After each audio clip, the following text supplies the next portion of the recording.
வித்தியாசத்திலே அதிலே வெற்றியை நழுவ விட்டோம்.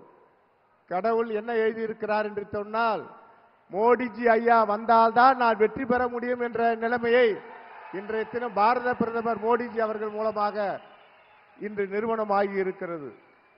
நம்முடைய அவர் beloved Prime Minister is a world dynamic leader respected by all the nation. அது உலகத்திற்கு உலக தலைவராக இந்திய பிரதமர் வந்திருக்கிறார் என்று சொன்னால், அமெரிக்க நாட்டினுடைய பிரதமர் என்ன, ஜனாதிபதி என்ன சொல்லுகிறார்? காசா போர் முடிவு வர வேண்டும் என்று சொன்னால் மோடிஜி அவர்கள் தலையிட வேண்டும். அதே போல உக்ரைன் போர் முடிவிட வேண்டும் என்று சொன்னால் நம்முடைய பாரத பிரதமர் மோடிஜி அவர்கள் தலையிட வேண்டும். அப்படி உலக தலைவராக நம்முடைய மோடிஜி அவர்கள் கிடைத்திருக்கிறார்கள். உலகத்திலே மிக பொருளாதார நாடாக இந்தியாவை மாற்றிக் கொண்டிருக்கிறார்கள். எந்த அமெரிக்க நாடு அவருக்கு விசா கொடுக்க மறுத்ததோ அந்த நாடு ரெட் கார்பெட்டை போட்டு அவரை வரவழைத்து செனட் சபையிலே பேச வைத்தார்கள். அந்த செனட் சபையிலே, அமெரிக்க நாட்டினுடைய செனட் சபையிலே பேசும்போது 51 முறை எழுந்து நின்று வரவேற்றார்கள். ஒரு இந்திய பிரதமருக்கு என்று சொன்னால் அது நம்முடைய பிரதமருக்கு தான் அது கிடைக்கும். அதே போல அவர் மிகப்பெரிய ராஜதந்திரி, அவர் ஒரு சாணக்கியன்.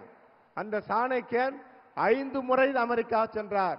அங்கே ஒரு கமலா ஹாரிஸ் என்ற ஒரு துணை ஜனாதிபதியை கொண்டு வந்த பெருமை நம்முடைய பாரத பிரதமருக்கு சேரும்.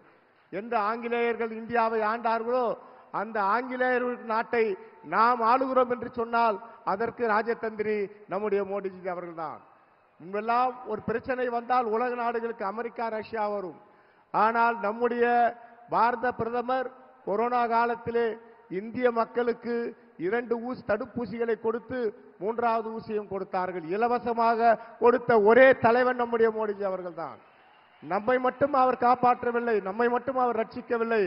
62 நாடுகளுக்கு இலவசமாக அந்த தடுப்பூசியை கொடுத்து உலக மக்களை காப்பாற்றிய ரட்சகர் தான் நம்முடைய மோடிஜி அவர்கள்.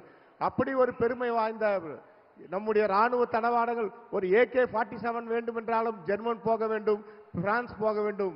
ஆனால் இந்திய போர் தளவாடங்களை உலக நாடுகளுக்கு 60 நாடுகளுக்கு ஏற்றுமதி செய்கிறார் என்று சொன்னால் அது நம்முடைய தானை தலைவர், தங்க தலைவன் மோடிஜி அவர்களுக்கு அந்த புகழ். அப்படிப்பட்ட உலக T20 மாநாட்டை எப்படி நடத்தினார், உலகமே வியந்தது. அப்படிப்பட்ட ஒரு மாபெரும் தலைவர். நான் ஐயா மோடிஜியை நான் ஒரு உருவமாக நான் காணவில்லை. நம்முடைய மகாத்மா காந்தியினுடைய உருவமாக, சர்தார் வல்லபாய் பட்டேலுடைய உருவமாக, நேதாஜி சுபாஷ் சந்திர 3 உருவங்கள் சேர்ந்த ஒட்டுமொத்த தலைவன் தான் நம்முடைய மோடிஜி அவர்கள். உலக நாடுகள் பெருமைப்படுகிறது. இந்தியா ஒரு வல்லரசாக மாறிக்கொண்டிருக்கிறது. 5வது இடத்திற்கு பொருளாதாரத்தை நாம் கொண்டு வந்திருக்கிறோம். ஆகவே இந்த மக்கள் வேலூரிலே தாமரை 2014 லோட்டஸ் சிம்பல் இங்கு நின்றது. குறைந்த வாக்கு வித்தியாசத்திலே தோற்றோம். இப்போது நம்முடைய பாரத பிரதமர் வந்திருக்கிறார். மிகப்பெரிய வெற்றியை ஐயா, குறைந்தது 2 லட்சம் வாக்குகள் வித்தியாசத்திலே வேலூரிலே உங்களை தாமரையை காணிக்கை ஆக்குகிறோம். ஆகவே உங்களது வரவு தேர்தல் ஒரு புறக்கும் இருக்கட்டும். இந்த மாவட்ட மக்கள், இந்த வேலூர் மக்கள் பிரிட்டிஷ்காரனை எதிர்த்து முதல் சுதந்திர போராட்டத்தை நடத்திய சிப்பாய் கழகம் நடந்த இந்த கோட்டைக்கு நீங்க வந்திருக்கிறீர்கள். அந்த செங்கோட்டையிலே நீங்கள் 3வது முறையாக ஆட்சிக்கு வர வேண்டும். நீங்கள் 400-ஐ தாண்டுவீர்கள், அது நிச்சயம். ஆனால் தமிழ்நாட்டிலே இருந்து 30 பாராளுமன்ற உறுப்பினர்களையும் வேலூரிலே தாமரை மலரும். அந்த மக்கள் தயாராகி இருக்கிறார்கள். அந்த கரத்தை, தாமரையினுடைய வெற்றியை நம்முடைய ஐயா மோடிஜியுடைய கரத்திலே சமர்ப்பிப்போம் என்று சொல்லி வரவேற்பு அத்துணை பேருக்கும் வரவேற்று, கூட்டணி கட்சி தலைவர்களும் வரவேற்று, நம்முடைய தேசபிதா ஜெகத்குரு, நம்முடைய உலக நாயகன், அப்படிப்பட்ட ஒரு தலைவர் நமக்கு கிடைத்திருக்கிறார். அவர் வாழுகின்ற காலத்திலே நாம் வாழுகிறோம். அதுவே நமக்கு மிகப்பெரிய பெருமை. அவரோடு பழகுகிறோம், அவரோடு இருக்கிறோம். அந்த பெருமையே நமக்கு போதும் வாழ்நாளிலே என்று சொல்லி வாய்ப்புக்கு நன்றி தெரிவித்து விடைபெறுகிறேன். நன்றி, வணக்கம்.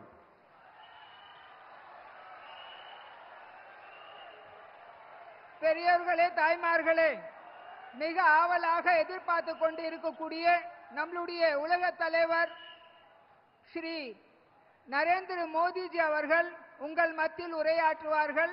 அவருடைய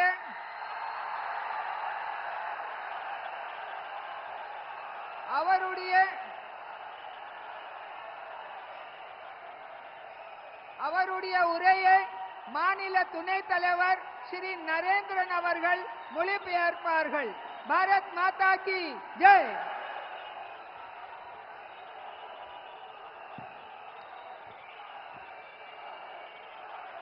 என் அன்பார்ந்த தமிழ் சகோதரர்களே, वणक्कम।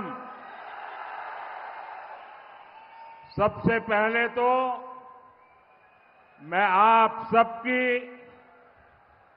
क्षमा मांगता हूं, क्योंकि मैं तमिल में बोल नहीं पाता हूं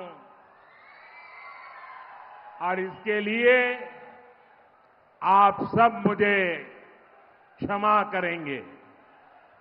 நண்பர்களே, நான் உங்களிடத்தில் இந்த தமிழில் பேசாமல் இருப்பதற்கு உங்களுக்கு என்னுடைய வருத்தத்தை தெரிவித்துக் கொண்டு என்னுடைய உரையை நான் ஆரம்பிக்கின்றேன்.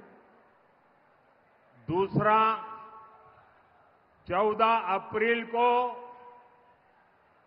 हमारा नववर्ष आरंभ हो रहा है। मैं आप सबको नववर्ष की अनेक अनेक शुभकामनाएं देता हूं और मुझे पक्का विश्वास है कि आने वाला वर्ष तमिलनाडु के विकास की यात्रा को और मजबूत बनाएगा और ये चुनाव उसमें आपका उत्साह, उमंग, नई ताकत भर देगा। நண்பர்களே, இந்த 2024ஆம் ஆண்டு வர இருக்கின்ற தமிழ் புத்தாண்டு தினத்திற்கு என்னுடைய வாழ்த்துக்களை அத்தனை பேருக்கும் நான் தெரிவித்துக் கொள்கிறேன். வருகின்ற ஆண்டு நம்முடைய அத்தனை பேருக்கும் வளர்ச்சி மிகுந்த ஒரு ஆண்டாக, மிக சிறப்பானது ஒரு ஆண்டாக அமைவதற்காக நான் உங்கள் அத்தனை பேருக்கும் வாழ்த்துக்களை உங்களோடு நான் பரிமாறிக்கொள்வதிலே மிக்க மகிழ்ச்சி அடைகின்றேன். जो लोग दिल्ली में बैठे हैं उनको शायद पता नहीं चलता होगा कि वेलूर की धरती, तमिलनाडु की धरती नया इतिहास बनाने जा रही है। டெல்லியில் அமர்ந்தவருக்கு என்ன தெரியும்? வேலூரை இத்தனை பெரிய எழுச்சியான ஒரு கூட்டம் இருந்திருப்பதை இன்றைக்கு அத்தனை பேரும் டெல்லியிலிருந்து பார்த்து கொண்டிருப்பார்கள். ये आपका प्यार, ये आपके आशीर्वाद, तमिलनाडु के प्रति मेरा जो समर्पण है, उस समर्पण को और अधिक प्रेरणा देते हैं और अधिक पवित्र बना देते हैं। और इसलिए मैं तमिलनाडु के लोगों का जितना अभिनंदन करूं उतना कम है। நண்பர்களே, உங்களுடைய அன்பு அத்தனை எனக்கு இருக்கின்றது, உங்களுடைய ஆசீர்வாதம் எனக்கு இருக்கின்றது. ஆகவே என்னுடைய அத்தனையும் நான் உங்களுக்கு அர்ப்பணமாக செய்து கொண்டு இந்த தமிழ்நாடு தமிழ் மக்களுக்காக என்னுடைய அத்தனையும் நான் வளர்ச்சிக்காக நான் என்னுடைய முழு திறமையை பயன்படுத்த உங்களுக்கு சொல்லிக் கொள்கின்றேன். वेलूर की ऐतिहासिक, पौराणिक और वीरता से भरी इस धरती को मैं श्रद्धापूर्वक प्रणाम करता हूं। मैं यहां विराजमान जलगंडेश्वर शिव और भगवान मुरुगन के चरणों में नमन करता हूं। ब्रिटिश रूल के खिलाफ इस धरती पर बहुत बड़ी क्रांति हुई थी और वही वेलूर फोर्ट और वेलूर की धरती एक बार फिर हिस्ट्री बनते देख रही है। बीजेपी और एनडीए को तमिलनाडु में अपार जन समर्थन मिल रहा है। पूरा तमिलनाडु कह रहा है, एक बार फिर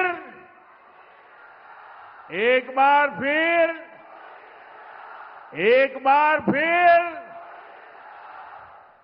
நண்பர்களே, இந்த வரலாற்று சிறப்புமிக்க இந்த மிக பழமையான இந்த வேலூர் நகரத்திலே, அதுவும் துணிச்சலுக்கு பெயர் போன, வீரத்திற்கு பெயர் போன இந்த வேலூர் நகரத்திலே நான் தலைவணங்கி உங்கள் அத்தனை பேருக்கு வணக்கத்தை தெரிவித்துக் கொள்கின்றேன். இங்கே அருள் பாலித்துக் கொண்டிருக்கக்கூடிய ஜலகண்டேஸ்வர சிவனை வணங்கி, முருகப்பெருமானை, கடவுள் முருகப்பெருமானை வணங்கி, அவர் பாதங்களை தொட்டு நான் மீண்டும் ஒருவரை எனது வணக்கங்களை தெரிவித்துக் கொள்கிறேன். இந்த வேலூர் ஆங்கிலேயருக்கு ஆட்சிக்கு எதிராக இந்த மண்ணிலே மிகப்பெரிய புரட்சி இங்கே ஏற்பட்டுள்ளது, ஏற்கனவே நடந்திருக்கிறது. அதே போல இந்த வேலூர் கோட்டையும் இந்த வேலூர் மண்ணும் மீண்டும் ஒரு வரலாற்று நிகழ்வை காணப் போகிறது என்பதை நான் இந்த நேரத்தை தெரிவித்துக் கொள்கிறேன். தமிழகத்தில் பாரதிய ஜனதா கட்சிக்கும் தேசிய ஜனநாயக கூட்டணிக்கும் மக்கள் ஆதரவு பெருகி வந்து கொண்டிருக்கின்றது. ஆகவே ஒட்டுமொத்த தமிழகம் இன்றைக்கு சொல்லிக் கொண்டிருக்கிறது, மீண்டும் மோடி அரசு, மீண்டும் மோடி அரசு, மீண்டும். साथियों, हमें मिलकर इस 21st सेंचुरी में अपने भारत को, अपने तमिलनाडु को विकसित बनाना है। बीते 10 वर्षों में एनडीए की सेंट्रल गवर्नमेंट ने डेवलप भारत की फाउंडेशन तैयार की है। आपको याद होगा 2014 के पहले भारत को कैसी नजर से देखा जाता था। हमारी इकोनॉमी वीक थी, देश में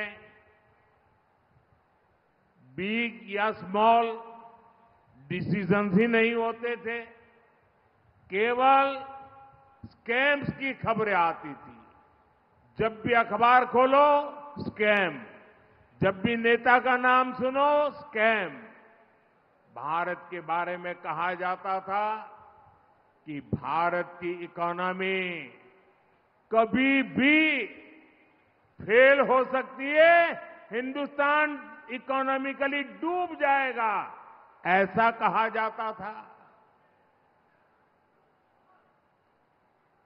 நண்பர்களே, இந்த 21வது நூற்றாண்டிலே நாம் இந்தியாவையும் நம் தமிழகத்தையும் அத்தனை பேரை ஒன்றிணைந்து வளர்க்க வேண்டும். அது மட்டுமல்ல, கடந்த 10 ஆண்டுகளிலே மத்தியில் ஆண்டு கொண்டிருக்கின்ற தேசிய ஜனநாயக கூட்டணி அரசானது நல்ல ஒரு இந்தியாவுக்கான அடித்தளத்தை தயார் செய்து வைத்திருக்கின்றது. ஆனால் 2014ஆம் ஆண்டிற்கு முன்பாக இந்தியா எப்படி இருந்தது நம் அத்தனை பேருக்கும் தெரியும். உலகத்தில் மிகவும் பொருளாதாரத்தில் மிகவும் பலவீனமான ஒரு நாடாக நாம் இருந்து கொண்டிருந்தது. அது மட்டுமல்ல, அந்த 2014 முன்பாக மிக பெரிய முடிவுகள் இந்த நாட்டில் எதுவும் எடுக்கப்படாமல் இந்த ஆட்சி நடந்து கொண்டிருந்தது. ஆனால் இந்தியாவை பற்றி எங்கு பார்த்தாலும் உலகத்தில் என்ன செய்தி வரும் தெரியுமா? மோசடிகள், இந்தியாவில் நடக்கிற மோசடிகள், இந்தியாவில் நடக்கின்ற ஊழல்கள், இது பற்றி மட்டுமே நமக்கு செய்திகள் வந்து கொண்டிருக்கின்றது. ஆனால் அது மட்டுமல்ல, இந்தியாவுடைய பொருளாதாரம் என்றைக்கு வீழ்ச்சியடையும் என்று உலக நாடுகள் முழுவதும் பேசப்பட்டு வந்திருக்கிற நிலையிலே இதற்கு முன்பாக இருந்த அரசாங்கம் செய்து வந்தது. वही भारत आज दुनिया की एक ताकत बनकर के उभर रहा है और मुझे खुशी है कि इसमें तमिलनाडु की बड़ी भूमिका रही है। भारत को स्पेस सेक्टर में आगे ले जाने में तमिलनाडु का बहुत बड़ा कंट्रीब्यूशन रहा है। भारत को मैन्युफैक्चरिंग में आगे ले जाने में तमिलनाडु का हार्ड वर्क रहा है। मुझे विश्वास है तमिलनाडु में बन रहा डिफेंस कॉरिडोर इस राज्य को नई ऊंचाई पर ले जाएगा। तमिलनाडु के युवाओं के टैलेंट ने भारत के इकोसिस्टम को भी मजबूती दी है। இந்தியா இன்றைக்கு உலகத்தில் வல்லரசாக மாறி வந்து கொண்டிருக்கின்றது. அது மட்டுமல்ல, மேலும் தமிழகம் இதற்காக வல்லரசாக மாறுவதிலே தமிழகத்தின் பங்கு மிகப்பெரிய பங்காக இருப்பது எனக்கு பெரிய மகிழ்ச்சி அளிக்கின்றது. விண்வெளி துறையிலே இந்தியாவை முன்னெடுத்துக் கொண்டு செல்வதிலே தமிழகம் மிகப்பெரிய பங்கை வகித்து வந்து கொண்டிருக்கின்றது. உற்பத்தியிலே இந்தியாவை முன்னோக்கி கொண்டு செல்வதிலே தமிழகம் மிக கடுமையாக உழைத்துக் கொண்டிருக்கின்றது பெரியோர்களே. அதே போல தமிழகத்தில் அமைந்திருக்கின்ற ராணுவ பாதுகாப்பு உற்பத்தி மையங்கள், அதன் மூலமாக பாதுகாப்பு துறையிலே உற்பத்தி செய்வதன் மூலமாக, தளவாடங்கள் உற்பத்தி செய்வதன் மூலமாக தமிழகத்தை மிகப்பெரிய ஒரு உச்சத்திற்கு கொண்டு செல்லும் என்று நான் மிகவும் நம்பிக்கையோடு இருந்து கொண்டிருக்கின்றேன். அதே போல தமிழர்களுடைய திறமை இந்தியாவினுடைய இந்த அருமையான வளர்ந்து வருகிற சூழலுக்கு மேலும் வலுவை சேர்க்கின்ற வகையில் அமைந்திருப்பதிலே நான் மகிழ்ச்சி அடைகின்றேன். साथियों, एनडीए सरकार बेलूर के लोगों की एस्पिरेशंस को ध्यान में रखते हुए काम कर रही है। उड़ान स्कीम के तहत बन रहा बेलूर का एयरपोर्ट जल्द ही पूरा हो जाएगा। इससे बेलूर एयर कनेक्टिविटी के मैप पर आ जाएगा। इससे यहां पढ़ने वाले स्टूडेंट्स को भी बहुत हेल्प होगी। चेन्नई बेंगलुरु इंडस्ट्रियल कॉरिडोर भी बेलूर से होकर गुजर रहा है। इससे यहां की कनेक्टिविटी मॉडर्न होगी। 2014 के बाद से ही एनडीए सरकार ने इस क्षेत्र में रेलवे के विकास के लिए भी बहुत काम किया है। कई स्टेशनों पर रेलवे प्लेटफॉर्म की लंबाई भी बढ़ाई गई है ताकि ज्यादा लंबी ट्रेनें वहां रुक सके। நண்பர்களே, வேலூர் மக்களுடைய எதிர்பார்ப்புகள் அதை மனதிலே கொண்டுதான் தேசிய ஜனநாயக கூட்டணியுடைய அரசாங்கம் செயல்பட்டுக் கொண்டிருக்கின்றது. அதே போல உடான் திட்டத்தின் கீழே இந்த வேலூர் விமான நிலையம் விரைவில் முடிக்கப்படுவது மட்டுமல்ல, இந்த வேலூரை இந்திய வரைபடத்திலே விமான நிலையம் இருக்கக்கூடிய வரைபடத்திலே கொண்டுகின்ற கட்டாயம் நிச்சயம் சேர்ப்போம் என்று இதன் மூலம் சொல்லிக் கொள்கிறேன். இதன் காரணமாக விமான நிலையம் இங்கு வந்தால் படிக்கின்ற மாணவர்களுக்கு இது மிகவும் உதவியாக இருக்கும் என்று நான் சொல்லிக்கொள்ள ஆசைப்படுகின்றேன். அதே போல சென்னை பெங்களூரு இருக்கின்ற தொழில் வழித்தடம் என்று சொல்லக்கூடிய இண்டஸ்ட்ரியல் கார்டு என்று சொல்லக்கூடிய தொழில் வழித்தடம் வேலூர் வழியாகத்தான் செல்லுகிறது. ஆகவே இதன் காரணமாக இது மிகவும் நவீனமயமான ஒரு ஊராக மாறிக்கொண்டிருக்கும் என்பதை நாம் கண்டுகொள்ள முடியும். 2014 முதல் தேசிய ஜனநாயக கூட்டணி அரசு இந்த பகுதியில் இருக்கிற ரயில்வே துறை மேம்பாட்டிற்காக பல்வேறு பணிகளை செய்திருக்கின்றோம். பல ரயில்வே நிலையங்களிலே பிளாட்ஃபார்ம் என்று சொல்லக்கூடிய ரயில் நடைமேடைகளின் நீளம் அதிகரிக்கப்பட்டுள்ளது. ஆகவே அதிதூர ரயில் வண்டிகள் இங்கே நிற்பதற்கு அது ஏதுவாக இருந்து கொண்டிருக்கின்றது. साथियों, तमिलनाडु के लिए एक डेवलप भारत का नेतृत्व करने का समय है, लेकिन डीएमके तमिलनाडु को पुरानी सोच में, पुरानी पॉलिटिक्स में फंसाकर रखना चाहती है। पूरी डीएमके एक फैमिली की कंपनी बनकर रह गई है। डीएमके की फैमिली पॉलिटिक्स की वजह से तमिलनाडु के यूथ को आगे बढ़ने का मौका नहीं मिल रहा है। डीएमके से चुनाव लड़ने और डीएमके में आगे बढ़ने के लिए 3 मेन क्राइटेरिया है, 3 मेन क्राइटेरिया है। First, family politics, second, corruption, third, anti Tamil culture. நண்பர்களே, வளர்ந்த இந்தியாவை வழிநடத்தும் தமிழகம் வழிநடத்தக்கூடிய ஒரு நேரம் இது. ஆனால் தமிழகத்தைச் சேர்ந்த திராவிட முன்னேற்ற கழகம் இன்னும் பழைய சிந்தனையில் இருந்து கொண்டிருக்கிறது மட்டுமல்ல, பழைய அரசியலை செய்து இதிலே நம் அத்தனை பேரும் இதிலே சிக்க வைக்க முயற்சி செய்து கொண்டிருக்கின்றது. ஒட்டுமொத்த திராவிட முன்னேற்ற திமுகவும் திமுக குடும்ப சொத்தாக நிறுவனமாக அது மாறிவிட்டது என்பதை நாம் புரிந்து கொள்ள வேண்டும். திமுகவுடைய குடும்ப அரசியல் காரணமாக தமிழக இளைஞர்கள் முன்னேற முடியாமல் இங்கே முன்னேறதுக்கு வாய்ப்பே இல்லை என்பதை நான் சொல்லிக் கொள்கின்றேன். அதே போல திராவிட முன்னேற்ற கழகம் திமுக இருந்து நீங்கள் தேர்தலில் போட்டி போடணும்னு சொன்னா அதுல 3 விஷயம் திமுகல முக்கியமா வச்சிருக்காங்க. ஒண்ணு, நீங்க மிகப்பெரிய குடும்பத்திலிருந்து வந்திருக்க, அரசியல் குடும்பத்திலிருந்து வந்திருக்கணும். ரெண்டாவது, ஊழல் பண்ணணும். ஊழல் தான் மிகப்பெரிய அளவுகோல் உங்களுக்கு தெரிஞ்சிருக்கணும். அடுத்து ரெண்டாவது. மூன்றாவது, தமிழை கலாச்சாரத்தை எதிர்க்க வேண்டும். இது மூன்றையும் வைத்துக் கொண்டு திராவிட முன்னேற்ற கழகம் தமிழகத்தை பின்னோக்கி அழைத்து சென்று கொண்டிருக்கிறது. करप्शन पर तो डीएमके ने पहला कॉपीराइट करवाया हुआ है। पूरी फैमिली मिलकर तमिलनाडु को लूटने का काम कर रही है। अभी खुलासा हुआ है कि सैंड स्मगलर्स ने 2 इयर्स में तमिलनाडु का 4600 करोड़ रुपीस का लॉस किया है। आप कल्पना करिए, पूरे तमिलनाडु में लूट का कितना बड़ा खेल चल रहा है। हम केंद्र सरकार से तमिलनाडु के लिए, विकास के लिए हजारों करोड़ रुपए भेजते हैं। ये पैसा भी डीएमके के करप्शन की भेंट चढ़ जाता है। ஊழலுக்கு முதல் உரிமை, காப்பீட்டு உரிமை யார் வச்சிருக்காங்கன்னா திமுக தான். அந்த ஊழலை செய்வதற்கு ஒட்டுமொத்த அத்தாரிட்டி அந்த தமிழ்நாட்டில் இருந்து கொண்டிருக்கின்றது. அதே போல ஒட்டுமொத்த குடும்பமும் சேர்ந்து தமிழகத்தை கொள்ளையடிக்கிறத எந்த வேலையும் செய்யறதில்ல. வெறும் கொள்ளையடிக்கிறத மட்டுமே தமிழ்நாட்டில் திமுக குடும்பம் செய்து கொண்டிருக்கிறது. கடந்த 2 வருஷத்துல மணல் கொள்ளைக்காரர்கள் மட்டும் கிட்டத்தட்ட 4600 கோடி ரூபாய்க்கு இழப்பை ஏற்படுகிற வகையில மணல் இங்கே கொள்ளையடிக்கப்பட்டிருக்கின்றது.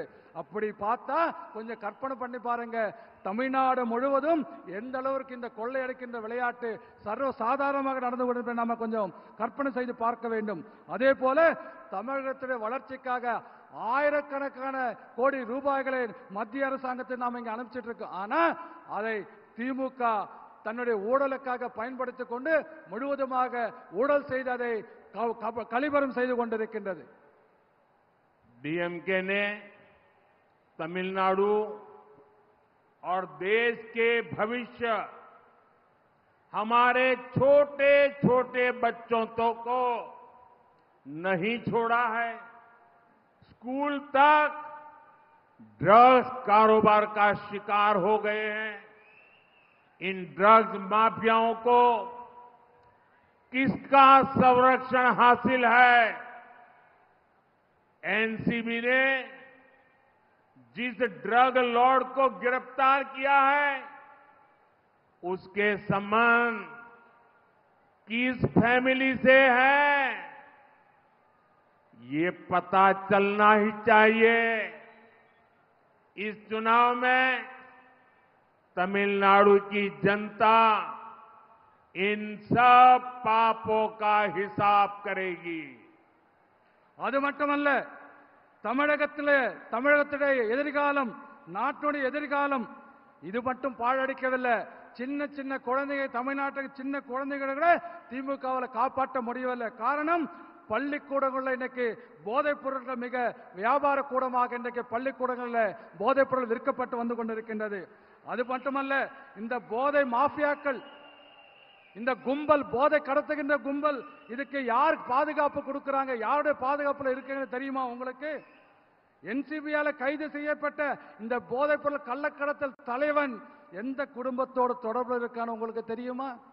ஆகவே இந்த பாவங்கள் அத்தனைக்கும் வருகின்ற தேர்தலில் மக்கள் தக்க பாடம் புகட்டுவார்கள் என்று நான் உறுதியோடு சொல்லுகின்றேன். साथियों, डीएमके पार्टी की पॉलिटिक्स का मुख्य आधार है डिवाइड, डिवाइड और डिवाइड। ये पार्टी देश के लोगों को भाषा के नाम पर लड़ाती है, क्षेत्र के नाम पर लड़ाती है, धर्म और जाति के नाम पर लड़ाती है। डीएमके को पता है कि जिस दिन लोग डिवाइड एंड रूल की पॉलिटिक्स समझ गए, ये डीएमके को एक वोट नहीं मिलेगा, एक वोट। इसलिए ये लोग को आपस में लड़ाते हैं। मैंने भी ठान लिया है कि डीएमके की इस दशकों पुरानी खतरनाक पॉलिटिक्स को एक्सपोज करके ही रहूंगा। நண்பர்களே, திமுகவோட முக்கியமான அரசியல் குறிக்கோள் என்ன தெரியுமா? பிரித்து ஆளு, மக்களை பிரித்து வைக்க வேண்டும், மக்களை பிரித்து கொண்டே இருக்க வேண்டும். இதுதான் அவருடைய கொள்கையாக நோக்கமாக இருந்து கொண்டிருக்கிறது. இந்த தமிழ்நாட்டுடைய மக்களை மொழியின் பெயராலே பிரித்துக் கொண்டிருக்கிறார்கள். தமிழ்நாடு மக்களை பிராந்தியத்தை உணர்வின் பெயராலே பிரித்துக் கொண்டிருக்கிறார்கள். அதே போல மதத்தின் பெயரால் பிரிவினை செய்து கொண்டிருக்கிறார்கள். ஜாதியின் பெயராலே ஒருத்தருக்கு சண்டை போட்டுக் கொள்வதற்காக திராவிட முன்னேற்ற கழகத்துடைய கட்சி இங்கே வேலை செய்து கொண்டிருக்கிறது. ஆனா ஒரு விஷயம் திமுகவுக்கு தெரியும். என்றைக்கு இந்த பிரித்தாளுகின்ற சூழ்ச்சி மக்களுக்கு, தமிழக மக்களுக்கு புரிந்து கொள்கிறாரோ அன்றைக்கு அவங்க செல்லா காசு ஆகிடுவாங்கன்னு திமுகவுக்கு தெரியும். அதனால்தான் மக்களை உங்களுக்குள்ள நமக்குள்ள சண்டை மூட்டி சண்டை போட்டுக் கொண்டிருந்தால் அவங்க அதுல குளிர்காய நினைக்கிறார்கள் என்பதை நாம் புரிந்து கொள்ள வேண்டும். ஒரு விஷயம் நான் உறுதியோடு சொல்லிக் கொள்கிறேன். திமுக இந்த 50 ஆண்டு காலமாக என்னவெல்லாம் இந்த ஊழல்களை ஒரு மோசமான ஆபத்தான அரசியல் செய்து கொண்டிருக்கிறதோ அதை நான் தொடர்ந்து அம்பலப்படுத்துவதிலே நான் இன்றைக்கும் உறுதியோடு இருந்து கொண்டிருக்கிறேன் என்பதை நான் சொல்லிக் கொள்கின்றேன். काशी तमिल संगमम हो, सौराष्ट्र तमिल संगम हो, मेरा प्रयास होता है कि पूरा देश हमारी महान तमिल संस्कृति को जाने। और आज जब मैं वेलूर आया हूं तो मैं काशी का सांसद हूं। आप सबको कहता हूं, आप काशी आइए, मैं निमंत्रण देने आया हूं। काशी तमिल संगमम को और शानदार बनाइए। दूसरा, मैं गुजरात में पैदा हुआ हूं। यहां भी गुजरात के बहुत परिवार रहते हैं, सैकड़ों परिवार हैं यहां हमारे कच्छ के। मैं आपको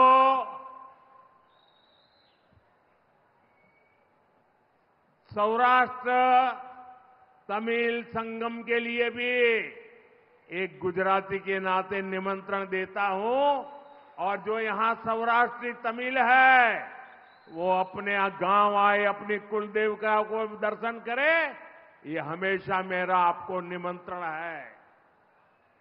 मैं यूनाइटेड नेशंस में तमिल भाषा में बोलने का प्रयास करता हूं ताकि पूरी दुनिया को पता चले कि हमारी तमिल विश्व की सबसे प्राचीन भाषा है।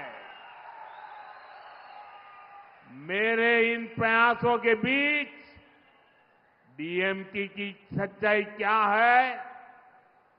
मैंने जब संसद में तमिलनाडु के गौरव पवित्र सेंगोल की भारत की पार्लियामेंट में स्थापना करवाई तो डीएमके पार्टी ने उसका भी बायकॉट किया था। காசி தமிழ் சங்கம், அதே போல சௌராஷ்டிர தமிழ் சங்கம் எதுவாக இருந்தாலும் கூட நமது மகத்தான பண்பாட்டை இந்த நாடு முழுவதும் அறிய வேண்டும் என்பது எனது முயற்சியாக இருந்து கொண்டிருக்கிறது. நான் காசியினுடைய நாடாளுமன்ற உறுப்பினராக இங்க வந்திருக்கின்றேன். ஆகவே குஜராத்தில் கூட நான் இருந்திருக்கேன். இங்க குஜராத் மக்கள் நிறைய பேர் வந்திருக்கீங்க, எனக்கு தெரியும். ஆகவே அதற்காக சௌராஷ்டிரா தமிழ் சங்கம் என்று கூட நான் இங்க ஏற்பாடு செய்திருக்கின்றேன். அது மட்டுமல்ல, ஐக்கிய நாடுகள் சபையில, யுஎன் சபையில், ஐக்கிய நாடுகள் சபையிலே நான் தமிழ் மொழியிலே பேசுவதற்கு முயற்சி செய்து கொண்டிருக்கின்றேன். ஆனால் செய்வது மட்டுமல்ல, உலகத்திலேயே மிகவும் பழமையான மொழி தமிழ் மொழி என்பதை உலகம் முழுவதும் சொல்வதற்காக நான் முயற்சி செய்து கொண்டிருக்கின்றேன்.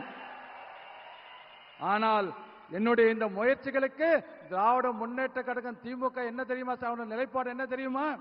நாடாளுமன்றத்தில் தமிழகத்திலிருந்து வந்திருக்கக்கூடிய புனிதமான செங்கோலை நாடாளுமன்ற மைய மண்டபத்தில் நான் வைக்கின்ற பொழுது திராவிட முன்னேற்ற கழகம் அதை புறக்கணித்து என்பதை நீங்க இந்த திமுக புறக்கணிப்பதை நாம் புரிந்து கொள்ள வேண்டும். साथियों, कांग्रेस और डीएमके पार्टी के एक और पाखंड की चर्चा आज पूरा देश कर रहा है। जब कांग्रेस की सरकार थी तब कई दशक पहले इन लोगों ने कच्चा तीवू आइलैंड श्रीलंका को दे दिया। किस कैबिनेट में ये निर्णय हुआ, किसके फायदे के लिए फैसला हुआ, इस पर कांग्रेस की बोलती बंद है। बीते वर्षों में उस आइलैंड के पास जाने पर तमिलनाडु के हजारों मछुआरे गिरफ्तार हुए हैं, उनकी बोटें गिरफ्तार कर ली गई है।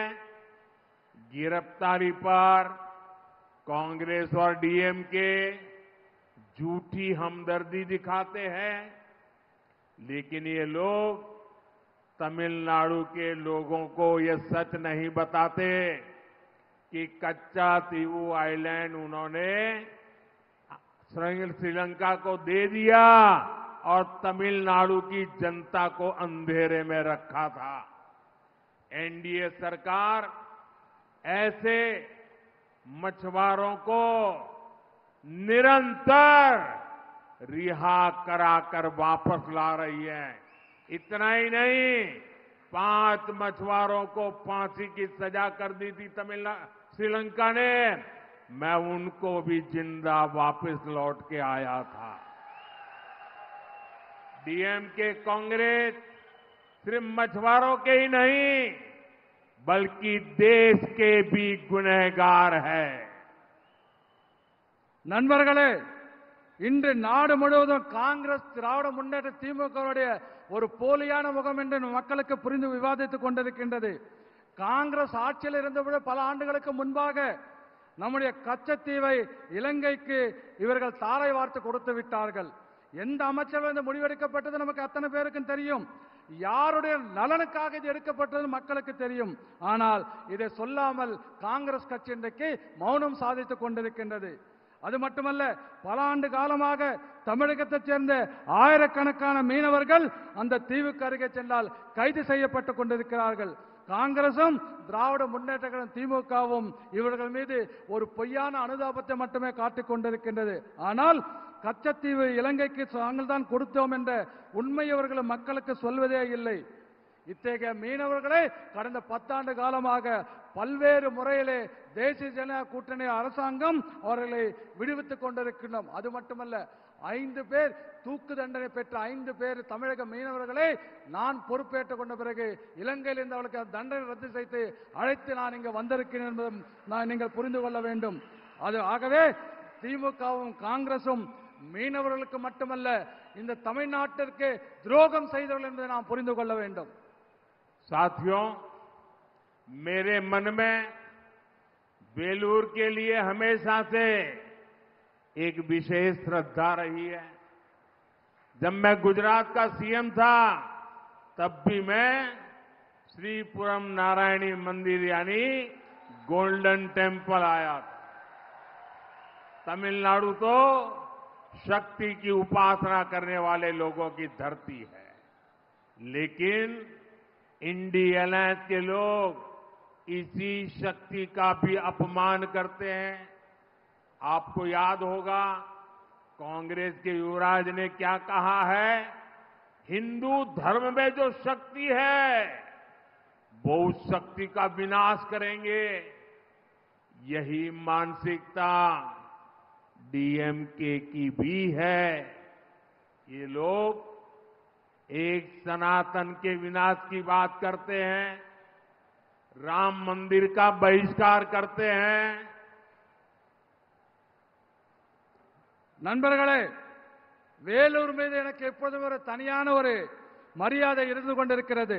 ஏனென்று சொன்னால், நான் குஜராத்தில் முதலமைச்சராக இருந்த பொழுது இங்கு இருக்கக்கூடிய ஸ்ரீபுரம் நாராயண கோயிலுக்கு தங்க பொற்கோயிலுக்கு நான் வருகை தந்திருக்கின்றேன். தமிழ்நாடு பெண் சக்தியை வலுப்பெறுகின்ற பெண் சக்தியை ஆராதிக்கின்ற ஒரு மண்ணாக இந்த மண் தமிழக மக்கள் இருந்து கொண்டிருக்கிறார்கள். ஆனால் இந்தி கூட்டணி மக்கள், இந்து கூட்டணியை சேர்ந்தவர்கள் இதை பெண்களை மதிப்பது மட்டுமல்ல அவமதித்துக் கொண்டிருக்கிறார் என்பதை நாம் புரிந்து கொள்ள வேண்டும்.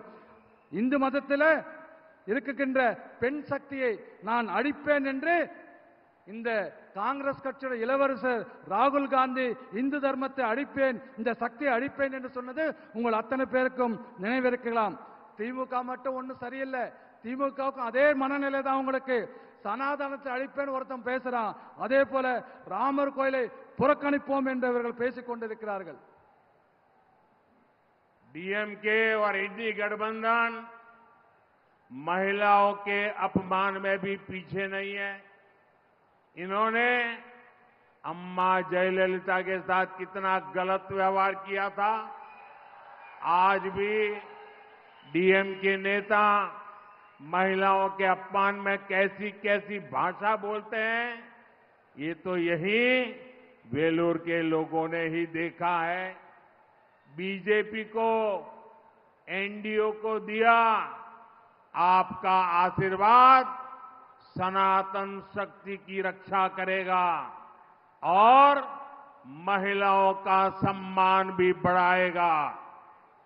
பெண்களை இழிவுபடுத்துவதில் திமுகவும் இந்த கூட்டணியும் ஒரே வாரி கைகோத்து கொண்டு வேலை செய்து கொண்டிருக்கிறார்கள். ஆகவே அவளுக்கு இரு வேறுபாடே கிடையாது. ரெண்டு பேரும் பெண்களை அவமதிப்பதில் ஒரே கூட்டணியாக இருந்து கொண்டிருக்கிறார். நமக்கெல்லாம் தெரியும் ஜெயலலிதா அம்மாவை எப்படியெல்லாம் இவங்க மோசமாக பேசினாங்க, எப்படி நடத்தினாங்கன்னு நம்ம அத்தனை பேருக்கும் தெரியும். அதே போல இன்றைக்கு கூட திமுகவுடைய தலைவர்கள் பெண்களை இழிவுபடுத்துவதாக பேசிக் கொண்டிருக்கிறார்கள். அதுல வேலூர் மக்களும் நாமளும் நீங்களும் அதை பார்த்திருக்கீங்கன்னு எனக்கு தெரியும். அதே போல பாரதிய ஜனதா கட்சியும் தேசிய ஜனதா கூட்டணிக்கும் உங்களுடைய ஆசீர்வாதம் இருக்கின்ற காரணத்தினாலே இந்த பெண்கள் சக்தியை நாங்கள் பாதுகாப்பது மட்டுமல்ல, பெண்களுக்குரியான மரியாதையை நாங்கள் உங்களுக்கு மீட்டுக் கொடுத்து அதிகரிப்போம் என்பதை இந்த நேரத்தில் நான் சொல்லிக் கொள்கின்றேன். साथियों, 19 अप्रैल को तमिलनाडु के सम्मान के लिए, तमिलनाडु के उज्जवल भविष्य के लिए बहुत बड़ा अवसर आने वाला है। वेलूर से श्री एसी षणमुगम,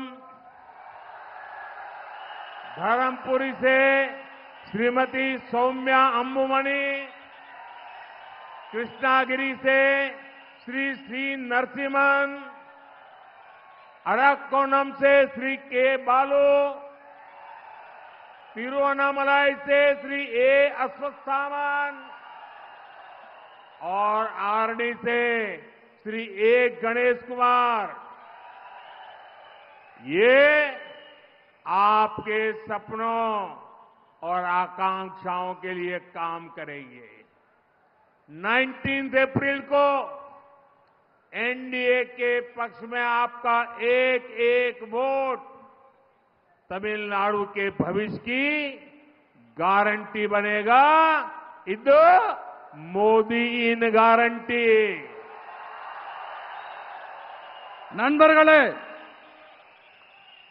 நண்பர்களே, வருகின்ற ஏப்ரல் 19ஆம் தேதி தமிழகத்துடைய மானத்தை காப்பாற்றுவதற்கும் தமிழகத்துடைய எதிர்காலத்தை நாம் காப்பதற்கும் நமக்கு அருமையான ஒரு வாய்ப்பு வந்திருக்கின்றது. வேலூரை சேர்ந்த திரு ஏசி ஷண்முகம் அவர்கள், தருமபுரியிலே நம்முடைய திருமதி சௌமியா அன்புமணி அவர்கள், கிருஷ்ணகிரியிலே நம்முடைய மரியாதைக்குரிய நரசிம்மன் அவர்கள், அரக்கோண பாராளுமன்ற தொகுதியிலே நமது கே பாலு அவர்கள், அதே போல திருவண்ணாமலையிலே நமது ஏ அஸ்வத்தாமன் அவர்கள் மற்றும் ஆரணிலிருந்து நம்முடைய கணேஷ்குமார் அவர்கள் இவர்கள் எல்லாம் போட்டியிடுகிறார்கள். இவர்கள் அத்தனை பேரும் வெற்றி பெற்றால் உங்களுக்கு நமக்கெல்லாம் என்ன கனவு இருக்கிறதோ, உங்களுக்கு கனவு இருக்கிறதோ அந்த கனவுகளை நிறைவேற்றுவது மட்டுமல்ல, நம்முடைய தேவைகளை பூர்த்தி செய்வதற்காக தொடர்ந்து வேலை செய்வோம் என்று நான் சொல்லிக் கொள்கின்றேன். ஆகவே ஏப்ரல் 19ஆம் தேதி தேசிய ஜனநாயக கூட்டணிக்கு ஆதரவாக நீங்கள் அளிக்கின்ற ஒவ்வொரு வாக்கும் தமிழகத்தின் எதிர்காலத்திற்கு உத்தரவாதம் இருக்கும் மட்டும் என்பதை நான் மோடியின் உத்தரவாதமாக நான் சொல்லிக் கொள்கிறேன், மோடியின் கேரண்டியாக சொல்லிக் கொள்கின்றேன். देखिए, मैं आपका परिचय करवा रहा हूं और मुझे वहां एक बाल प्रभु राम के वेश में उसके दर्शन हो रहे हैं। मैं आपको ये भी बताना चाहूंगा कि मेरे भाषण,